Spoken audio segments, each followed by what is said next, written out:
One of the reasons why Geass is so popular is due to the Knightmare frames. They are awesome engines of war used by the skilled pilots during the many battles within the series. If Lost Stories has proven anything, it's that people still love seeing these unique mechs fight each other. Seeing how you guys loved my first video on ranking my favorite Knightmare frames, the next logical step is to discuss the best Knightmare frame battles. So let's do that. Here are the top 10 Knightmare frame battles from all the anime in the Geass universe.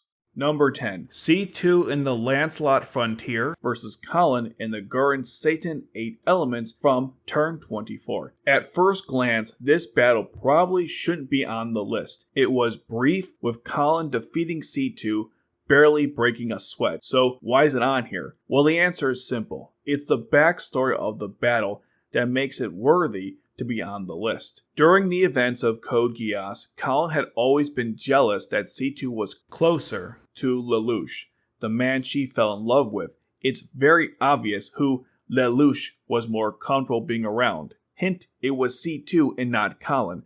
There was this trust between them that she was never afforded, and she never really gets to express this to C2. Now fast forward to this battle, where Colin gives C2 a tongue lashing almost as intense as the damage to her Knightmare frame, the Lancelot Frontier. Colin expresses her frustration with C2's involvement in this battle despite having nothing to fight for. When C2 states that she does have something to fight for, a promise to keep, Colin follows up with, "Do you love Lelouch?" C2, of course, doesn't give a straight answer. Another thing to note is that Colin breaks into the Ikaruga exactly when Lelouch and C2 appeared as though they were going to kiss. Colin is visibly upset that Lelouch didn't answer her question on why he told her to live, and now finds him intimate with C2.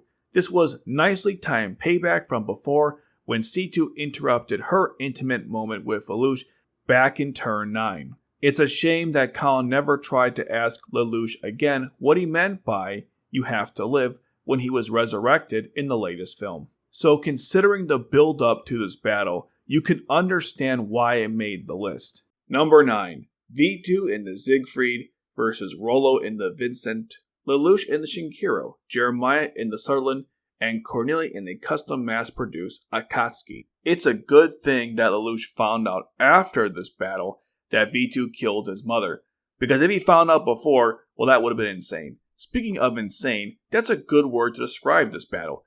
V2 is taking on a small team that Lelouch put together to wipe out the Geass Order. Just like the previous entry, there's more going on here than just the battle itself. Lelouch is planning on killing Rollo once he touches V2's Knightmare frame as a gift to Shirley since Rollo killed her. Jeremiah is angry with V2 for using a Siegfried as it was meant for him. V2 needs to buy his team time to escape with the data and wants to kill Lelouch and the others for being traitors. He also hates Lelouch, who's like Marion. In fact, he just hates Marion. Cornelia happens to be at the Order to clear Yuffie's name somehow. I don't know. Expect a video on that topic in the future. And finally, C2 is present to prove her loyalty to Lelouch by killing her former allies. I didn't mention her early on because she flees under Lelouch's orders since V2 was after her. Editor Chops here. I forgot to talk about the dynamics between Rollo and V2. V2 raised Rollo to be a weapon of the Geass Order, and Rollo, as you guys know, betrayed V2 by siding with Lelouch. Rollo's Geass stops his heartbeat for a few seconds with each use, a defect that V2 calls a failure, and by extension making Rollo a failure as well. Rollo essentially fights back against the organization that took care of him, and specifically against V2. The battle itself is chaotic and demonstrates the power of the Siegfried. It is seemingly indestructible and can take on multiple Knightmare frames in seconds.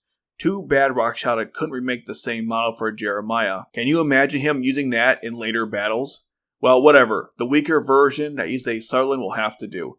Even though I don't like the circumstances of Cornelia being at the Order, it was satisfying to see Cornelia teaming up with Lelouch to take out V2. It always makes you wonder what could have been. This was a chaotic mess, but awesome to watch and quite satisfying to see V2 get his. Number 8. Cornelia in the Quinn Rose Model Z versus Bivona Forknar in the Gundu Goon from Lelouch of the Resurrection. Cornelia's role in R2 was disgraceful, going from the antagonist of the first season to a side fan service character. I mean, sure, she killed some people at the Geass Order, but so what? What was her actual role in the story? To sum it up, she attacks the Order, is captured by the Lelouch, is saved by Schneisel, joins Schneisel, then is nearly killed by him when she realizes he's insane, spends time in a hospital bed, and later helps the rebels regain order after Zero killed the Lelouch. So what? Do you know what Cornelia doesn't do in R2? Pilot a Knightmare frame, where she can show off her superior abilities as a top Knightmare frame pilot. We never got to see an upgraded version of the Gloucester, never got to see her battle against the new 7th generation Knightmare frames, but hey, we got that outfit, so consider us even, right? Yeah, not even close. So you can imagine how happy I was when Cornelia fought in the Quinn Rose Model Z, an upgraded version of her previous Gloucester in the latest film. During that battle, Cornelia plows through Forknar's forces with ferocity and no mercy. I especially enjoyed the impressive leaps during the battle. From what was provided in the film, it appears that Cornelia had some past history with Forknar, which played a small role in the battle. Cornelia defeats Forknar rather quickly, but she does at the cost of losing one of her Knightmare Frame's arms. It gets even more intense at the end when Forknar ordered his men to kill both of them. Thankfully, that didn't happen. And while not relevant to the fight itself, we got more Guilford and Cornelia banter in the early part of this entire conflict, which is always welcomed. It may have taken over 10 years, but we finally got to see Cornelia in action again, and boy was it worth it. Number 7. Jeremiah and the Sutherland Zieg versus Anya in the Mordred from Final Turn RE. This fight is a perfect storm with an interesting setup. You have Anya, a young pilot, a prodigy, who's a member of the Knights of the Round, facing off against Jeremiah, a crafty veteran and a former respected soldier in the military. Marion caused Anya to have memory issues since she was young thanks to the Geass power.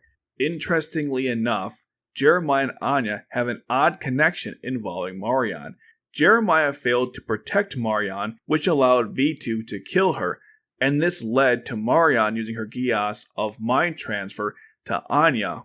So it's appropriate that Jeremiah would be the one to fight her, as he's the only one who can help her with his Geass Chancellor and is somewhat responsible for what happened. The battle itself is quite evenly matched. Jeremiah's Sutherland Zieg is much faster, but can't match the power of the Mordred, so there's almost this cat and mouse chase going on, which ends when Jeremiah fires a shot from his cannon at Anya, right as she shoots him at the same time.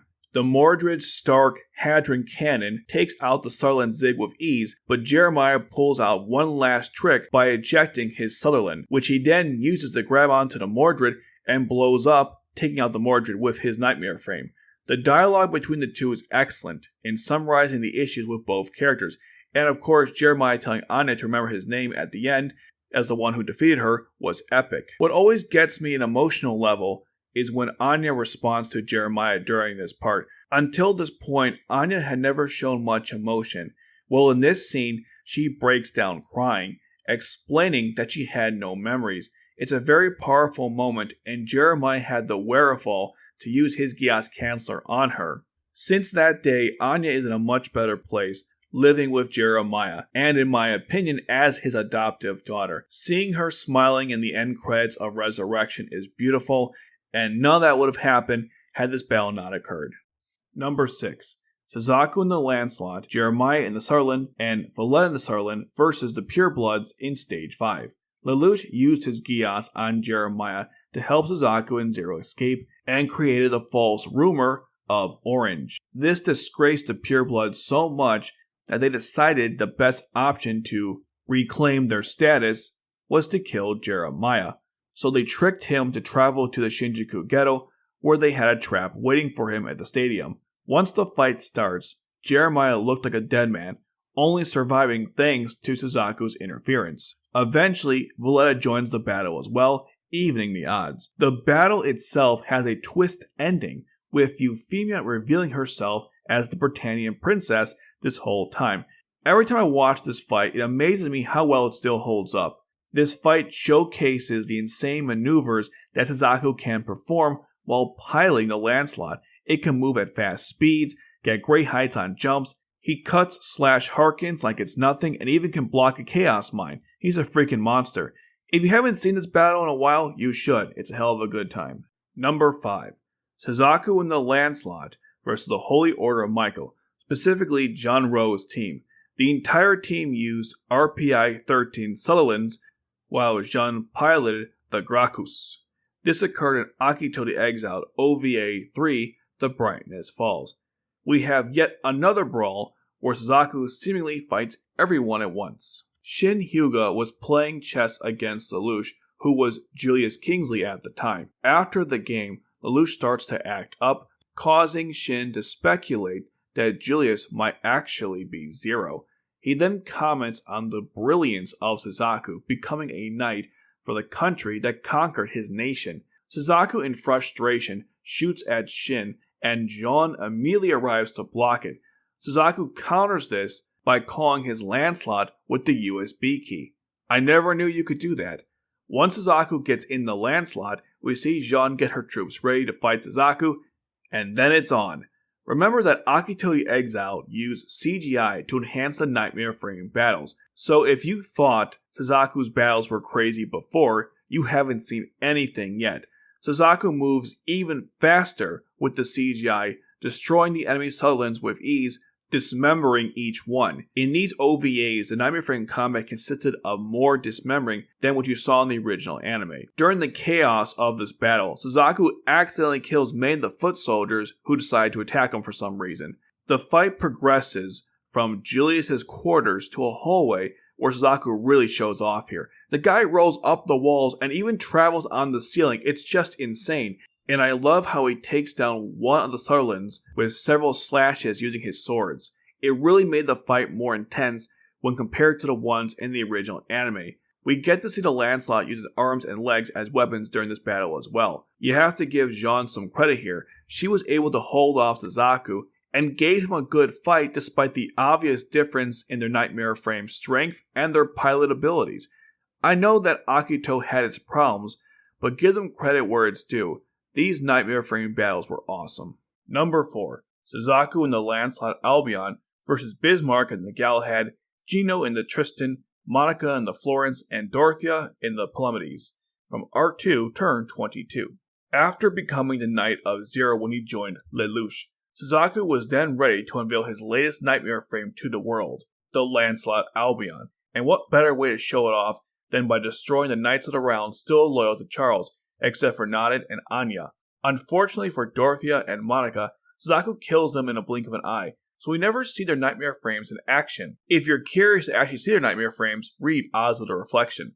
In fact, this is the first time we ever see Dorothea in the show, and I wish we got more. It's one of the consequences of R2's rushed and short story. So following Dorothea and Monica, Gino gets taken out by Suzaku with ease. With that, we move on to the main event. Suzaku, the Knight of Zero, versus Bismarck, the Knight of One. Suzaku finally gets to challenge him, albeit a little late, since he already surpassed the Knight of One with the title Knight of Zero. Still, better late than never. Instead of being a battle for the Knight of One, this one instead was to show off Suzaku's strength, basically putting the whole world on notice. During the battle itself, Suzaku uses Lelouch's command to live as a weapon, while Bismarck shows off his Geass power, and this ability allows him to see a couple seconds in the future. This may not seem like a big deal, but that can be all the difference between losing and winning in combat. Despite Bismarck's Geass initially giving him an upper hand, Suzaku charges head first against him. Even though Bismarck already saw this thanks to his Geass, it didn't matter, as the overwhelming power of the Lancelot destroys the Galahad, slicing Charles' gift, the Excalibur, in half in the process. And this led to the awesome moment where we see both halves of the Excalibur land on the sand. This battle was quick, brutal, efficient, and above all else cemented Lelouch as the leader of Britannia by removing the strongest threats within, besides, of course, Schneisel. You might hate Suzaku, but I'm sure you were rooting for him during this scene. Number 3. Suzaku and the Lancelot S.E.I.N versus Xiaoliu and the Nagishu from Lelouch of the Resurrection. We've already discussed Cornelia's epic battle from this film, so let's move on to Suzaku's. Xiaoliu's goal was to grow strong enough to protect his sister, and he believed that surpassing Zero was the only way to do this.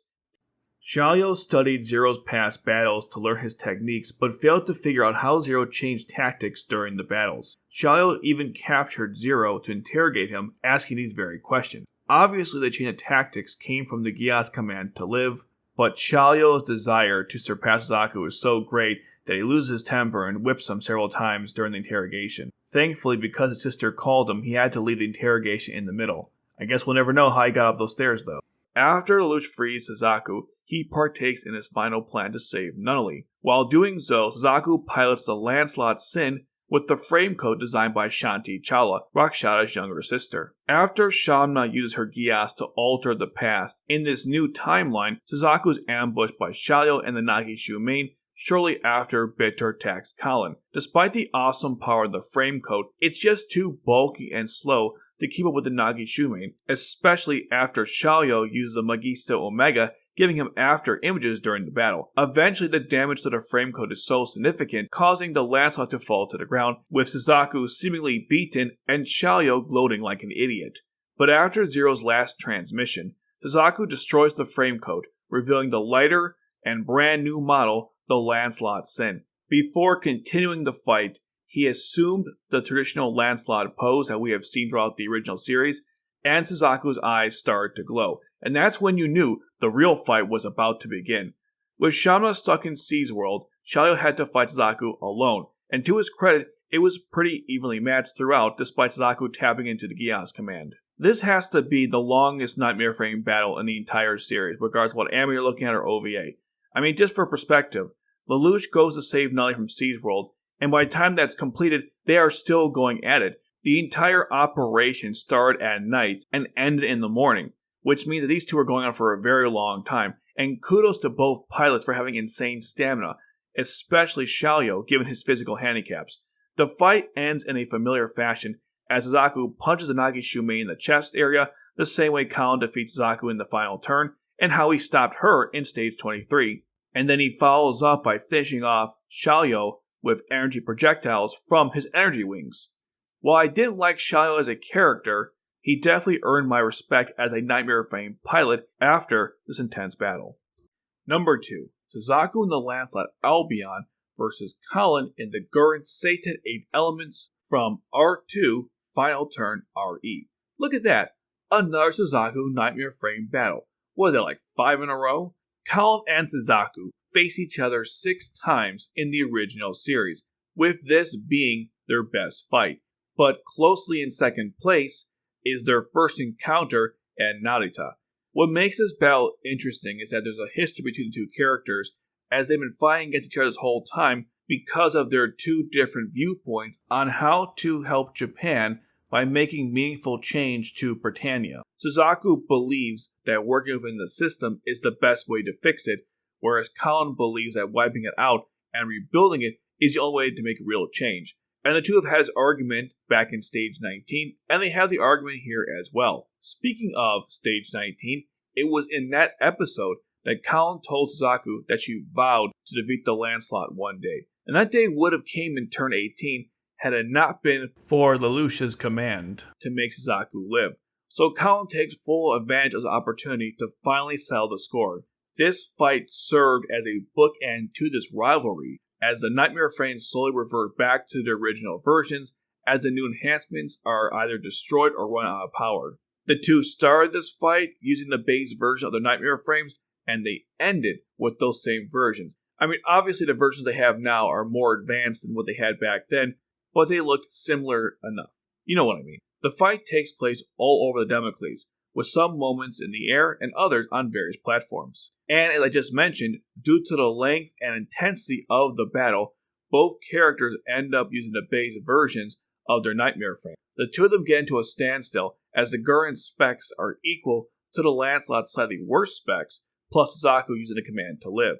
In typical anime fashion, both pilots decide to end it in one blow, with Kallen thrusting the Gurren's arm deep into the Lancelot, while it destroys the Gurren with the slash Harkins. Now the outcome of this battle is up to interpretation. Technically you can argue it's a draw, since both Knightmare frames were so badly damaged that the fight couldn't continue. And even if they weren't, Kallen and Suzaku definitely couldn't keep going anyways. Kallen passed out after the battle, and Suzaku was visibly exhausted. Suzaku basically admits defeat when he tells Colin that she got him, and even Gino makes the case that Colin won by saying that she finally defeated Suzaku. Then there's the theory that Suzaku and Lelouch staged this to have him killed as part of the Requiem, so Colin's victory might be less significant. I tend to think that Colin won the battle fair and square, but any of these theories could be correct. Either way, this battle was an excellent way to close out the rivalry between two awesome characters getting one final chance to resolve their differences. As Suzaku put it, "Let's end this once and for all!" Before revealing the number one pick, here are some honorary mentions.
Number 1. Shin Hyuga in the Vercingetorix versus the W0 members Ashley, Ryu, and Akito in the Alexander Red Ogre, a custom Alexander Valiant, and the Alexander Liberté. From Akito the Exiled OVA 5 to Beloved Ones. This pick should come as no surprise to anyone that's been following this channel, especially if you watch the Akito the Exiled episode discussion live streams. There are so many reasons why this fight is awesome, and if I had to summarize it in one word, it would be intensity. Shin Hyuga's madness only intensifies the combat as he is after Akito's life and the life of his friends. Shin believed that killing Akito would be a blessing to end the curse of living. And Akito at this time, who used to be someone who didn't care about anything and just wanted to die, now wants to live and protect his new family. And the stakes weren't high enough already.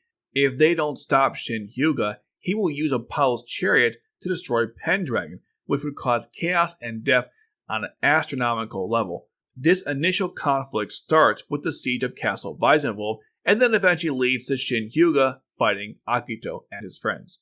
During the battle, Ashley and Ryu join Akito, since the Vercingetorix is a formidable Knightmare frame. When Shin enters the castle, he initially fights Ashley, as he continues to climb higher and higher on the castle.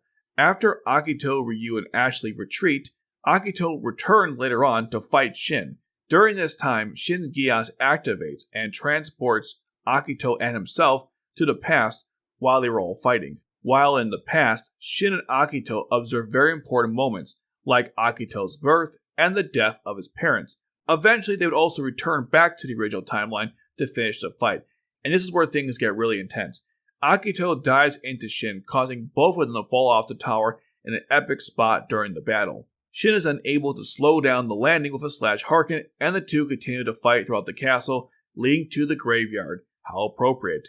While fighting at the graveyard, Shin is able to get Akito in a bad spot, and is moments away from finishing him off.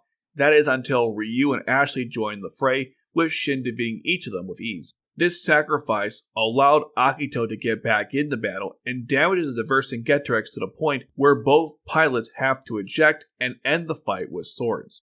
Editor Chops here. Just to clarify, there are 3 confrontations against Shin Hyuga during this entire battle. The first happens early on when Shin fights Ashley, Akito, and Ryu, but all 3 of them have to retreat to defend other parts of the castle. The second is when Akito returns to fight Shin Hyuga, and that's when they get transported to the past. And the third is when Akito and Shin return from the past, and fight all over the castle, and are later joined by Ryo and Ashley.